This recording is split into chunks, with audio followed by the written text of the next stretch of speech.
Morning troopers. It's been a while since I've done a decent video. I put a short up the other day I think. I did do quite a sort of a video over a couple of days a while ago, but I wasn't really happy with the way the content worked out, and I tried to upload it to YouTube, but for some reason it wouldn't upload. So I'll give you a quick catch up on what's been happening over the last couple of weeks, and I can spin you around in a bit to show you what I'm doing today. So over the last few weeks, water quality wasn't brilliant. Had a bit of put a partial treatment in for string algae. Koi Pond Lifestyle had done a video on if you can catch it early, sort of do a half dose or a partial dose. So I tried that. I actually put a quarter dose in over a few days. Got a fair bit of gunk out when I was doing water changes or boiling the pod, the ezypod. Had a week off as well. The last sort of good week we had, first May bank holiday week we had off, and I was doing a few jobs in the garden, tidying it up, hopefully ready for summer. It's back to what it was, to be honest, with all the leaves coming off. Really crap summer so far. Water temperatures are sort of bobbing up and down by about 3 or 4 or 5 degrees. Got plans to do the capping on the pond, and I was going to rub it down, restain it. I was thinking of capping it off with some ceramics tiles or slate tiles, but I'll show you what I did in the end. Just by spur of the moment, went down to Screwfix to get one thing, and then saw another place and thought, oh, I wonder if that'll work, and we did the job within a couple of hours. That was including delivery of material. Struggling with water quality at the moment. Quality has gone down. However, Koi Services, Steve Perkey, we had him over with the wildlife pond that we've got. We've got this sort of niggly leak that we've always known about, but when Steve fitted the pond late last year, I says, well, don't bother coming over in the middle of winter and getting all sort of working in crap weather. Just grab my coffee. Leave it till spring and come in the next year. So he was happy with that, and so Steve came over and we looked at what the leak was, but yeah, to be fair, we didn't find it. I think it can only be one other thing that I'm going to try and have a look at this weekend. But Steve came over and I sort of said, Steve, I'm not happy with my pond as well, in a sense of I think something's going on. I've documented before. I thought it was niggly suspicion that it was bacterial. But Steve came over and through we had a heron attack. And I mentioned it to Steve, and he looked at the rest of the fish. He says, Glenn, he says that those are heron attacks. He says it's not bacterial, it's heron. So I felt easier for that. But we did a scrape as well, and we found fluke, gill fluke. So we treated for that for a couple of weeks, and probably a combination of that and what have you, but water quality has been absolutely atrocious. So we're doing I'm purging the filter today. I've been putting some bacteria in, some good bacteria to get it to work. I'm changing my UV. I've got the UV wasn't in that long last year, and I thought, no, it's got to be fine, but the water quality, I'm biting the bullet. I've got to fit a new filter today, and I'm also doing some I'm giving salt baths, which if I pick you up and I'll show you what I'm doing. So we've got silver in here at the moment, and you can just see on his side there that he's got some damage there, which again we think's for the koi.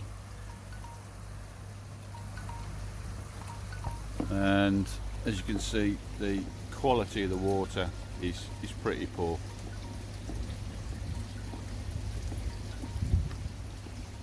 So yeah, so my yeah,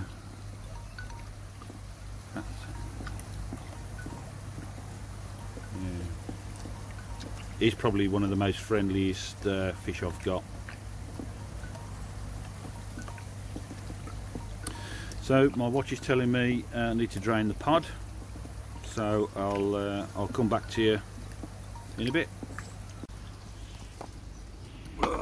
So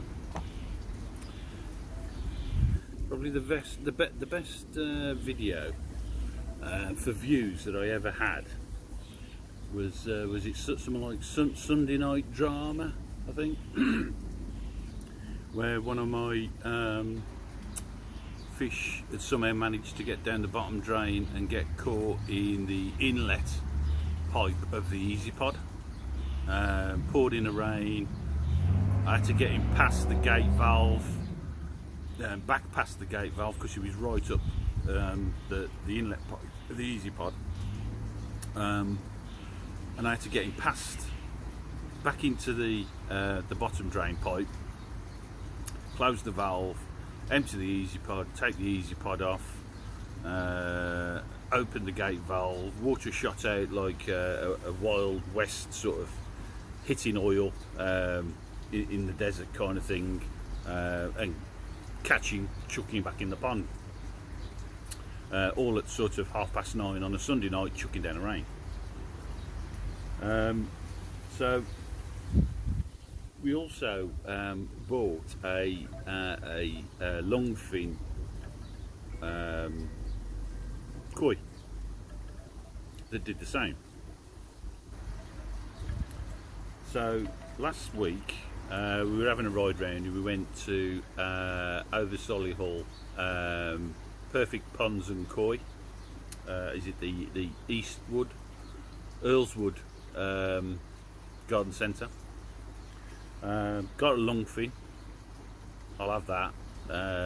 Good price for the size. So we had one of those, and there was another fish, another koi there, and the missus says, "Oh, he's lovely, he is. We'll have him." So I bought the guy. That was on the Saturday.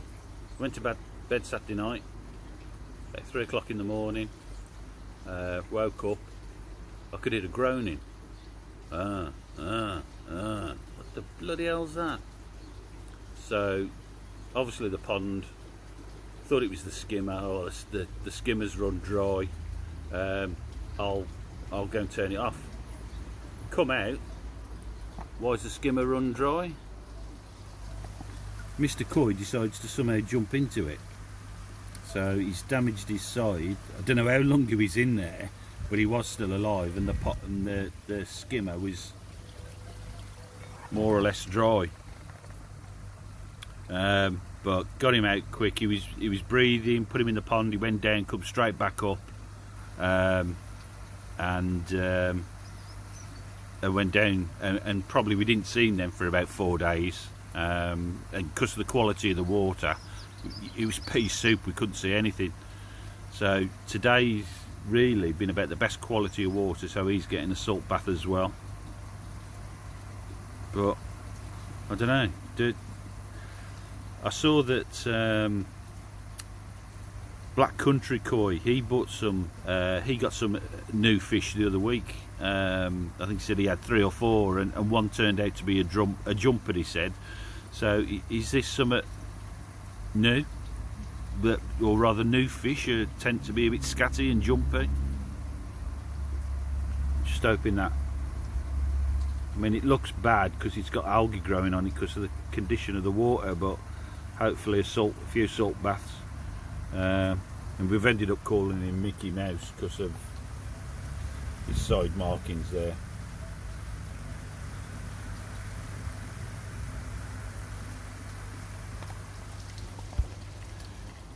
Don't know what it is with us and fish. You have a pond. The first pond I had, you know, in the grand scheme of things, it was probably a world of pain and did everything wrong. Knew even less than I know now, and the water was clear. The fish grew and grew, and the reason for the bigger pond was I wanted to do things right, and the fish were getting that big they needed a bigger environment. Now I'm starting to look at things, I'm finding more things wrong, and it's getting harder and harder. More bad luck, if it's bad luck, or is it me? Don't know. So yeah. What else? Yeah, the capping on the pond. So what we used was soffit, and we popped into the shop, as I say, pure by chance. He says, yeah, we got 225mm wide, or 250, and I'd measured the these are scaffold boards on top of the pond, and they were 225. Says, yeah, perfect, I'll have that. I don't need to have 250 and trim it. Stuck it down with sort of your CT1, and job's a good one. I think the whole job cost me 130 quid. Yeah, looks a lot better. But the downside was, what I didn't take into account is, it's 225, but that's where you've got the lip that comes down, that encroaches onto the 225, so there is a slight gap. So really, if I'd have thought about it a little bit more, if I'd have had the 250, there'd have been a bit of a overhang, and it would have created a bit more of a shelf. But yeah, we are where we are. It's better than it was. I won't need to treat again, just the edges. I might paint them black actually, just to lose them a bit more. So yeah, I'm pleased with that. I've still got to sort the the slabs under the ezypod, so I just want to raise it about an inch, just so the ezypod's a little bit higher, because when the ezypod starts to depend on the level of my pond, where I want the level of the pond, the ezypod can overflow a bit. So yeah, this guy's got another minute or so left of his 10 minutes. I might give him a little bit longer to see if I see him start to wobble a bit, get a little bit drunk, before I put him back in. So yeah, be nice to have a comment once in a while. I've not had comments. I get a thumbs up occasionally, so I appreciate that.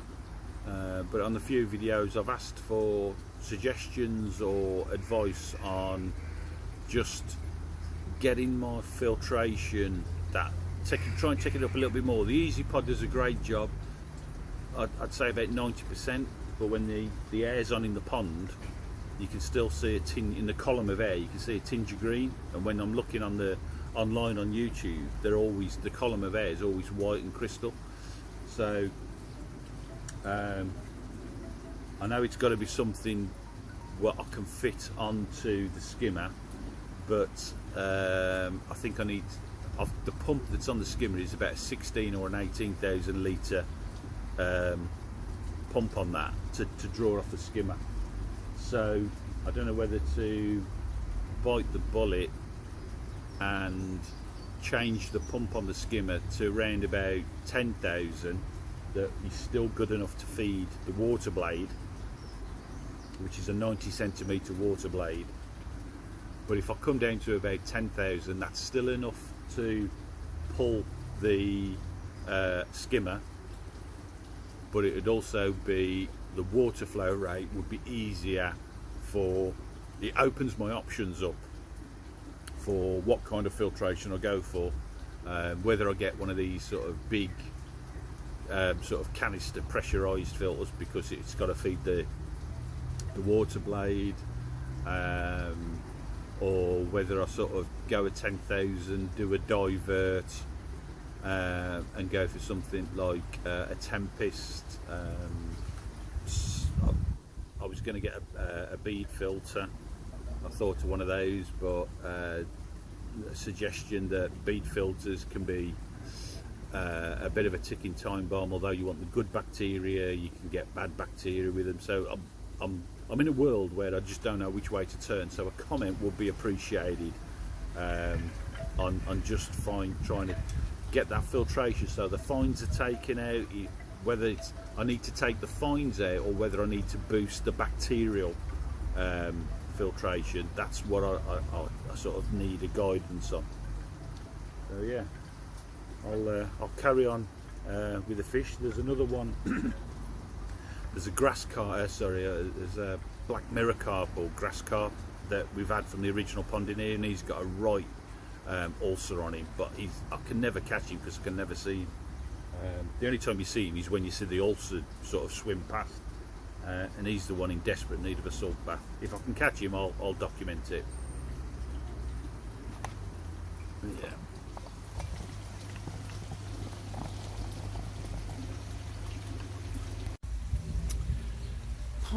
So that's the pond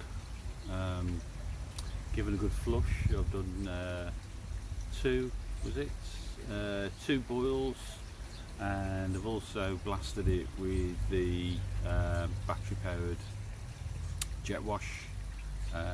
Jet wash the sponge in the skimmer, given some salt baths to Silver, Broken Wing and Mickey Mouse.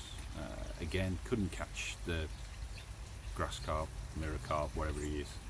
The water quality it's just not helping me. So that's that. Done a water test. No ammonia, slightly high nitrites, no nitrates, pH spot on, KH was a 6, and on my test should be a 7, so that's the highest it's been. What else was pH, KH, GH should be an 8 on my test and was a 10, but it's always a 10. So yeah, so I've done that, just got the bulb to do. It's that time of day, so we've got to get the birds sorted now, get them all, get their breakfasts done, get them out into the aviary, and give the dogs their breakfast. But as ever, maybe she's watching the doves, the snipers. So yeah. So hopefully you enjoyed it. Oh, there we go, look. Just gone.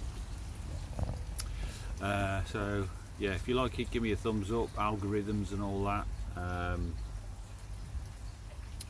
yeah, please give me some comments and suggestions for additional filtration. Cheers now.